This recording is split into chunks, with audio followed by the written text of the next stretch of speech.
Hello, all poetry lovers. Welcome to my channel Lata Singh #Leo. Thank you very much for coming here. Today I have chosen the poetry Lines to an Indian Air, written by Percy Bysshe Shelley.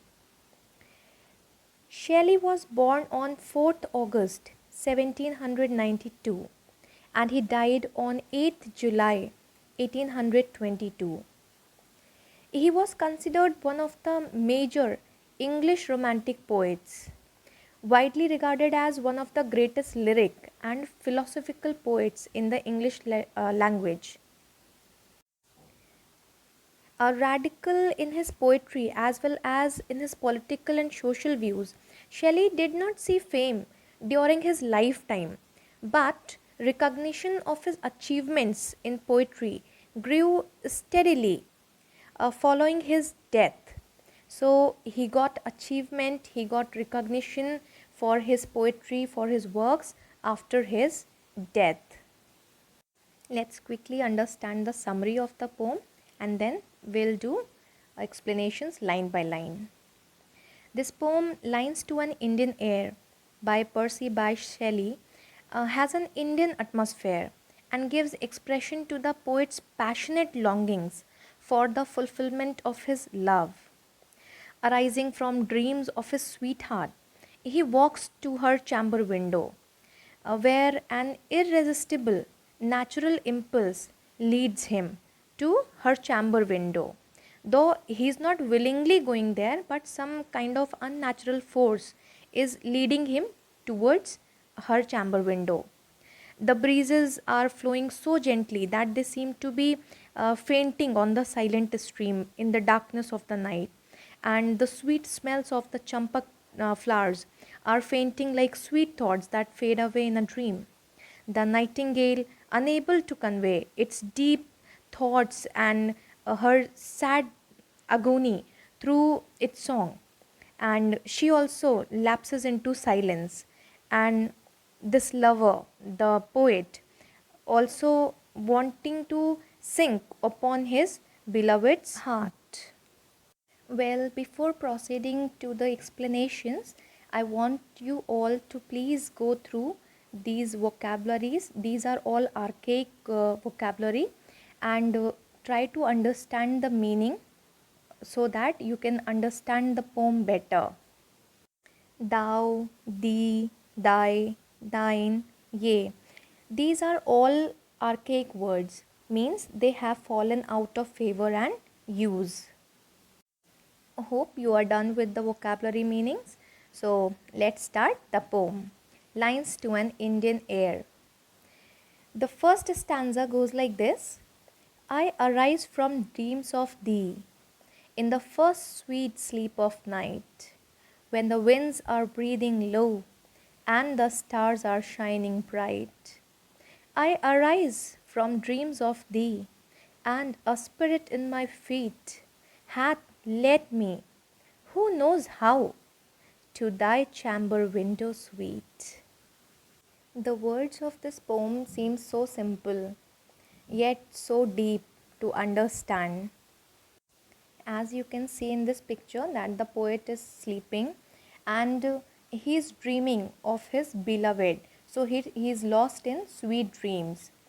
तो lines शुरू होती हैं कि poet जो हैं वो सो रहे होते हैं और बहुत ही खूबसूरत सी नींद में होते हैं और अचानक से वो नींद से जग जाते हैं. When the winds are breathing low and the stars are shining bright, और फिर वो अपनी उस नींद से उठ जाने की अवस्था को एक्सप्लेन करते हैं ये कहते हुए कि वो इतनी अच्छी जो नींद सो रहे थे उस वक्त एकदम से ऐसा लगता है जैसे कि हवाएं बहुत धीरे सांस लेने लगी हों और स्टार्स जो हैं बहुत तेज़ चमक रहे हैं और ये अपनी बिलवेड के ड्रीम से उठ जाते हैं. मीनिंग टू से that the night was silent and the stars were shining bright, and he just arise from his beloved's dream, and then he started moving forward to her chamber window, to her beloved's chamber window, and he didn't understand how or what force is leading him towards that way. अपनी beloved के ख्वाबों में खोए हुए से poet जब उस नींद से उठ जाते हैं, फिर वो कहते हैं कि उनके अंदर उन्हें ऐसा लगता है जैसे कि कोई स्पिरिट, कोई एक्सटर्नल फोर्स, कोई सुपर नेचुरल फोर्स उनको ले जाती है अपनी बिलविड के चैम्बर विंडो की तरफ. Let's read the next stanza. The wandering airs, they faint on the dark, that silent stream. The champak odors fail, like sweet thoughts in a dream. The nightingale's complaint, it dies upon her heart, as I must on thine, O beloved, as thou art. Poet जो एक खूबसूरत से ख्वाब को देखते देखते उठ जाते हैं और वो डिस्क्राइब करते हैं उस वक्त के एनवायरनमेंट को कि विंड्स बहुत साइलेंट होती हैं, स्टार्स ब्राइटली शाइन कर रहे होते हैं और उनको समझ नहीं आता है, जैसे कि कोई सुपर नेचुरल फोर्स उनको उनकी बिलविड के चैम्बर विंडो तक खींच कर ले जाती है. आगे वो डिस्क्राइब करते हैं अपने मूड को और नेचर के मूड को कि ये दोनों कैसे साथ साथ बिल्कुल एक रस होकर चल रहे हैं. जिस तरह उनका मन बहुत व्यथित है इस वक्त, बहुत ही परेशान है, उसी तरीके से हर चीज़ उनकी सराउंडिंग में, the trees, the Champak flowers, the silent stream, the Nightingale, everything seems to be sinking and blending in his emotions.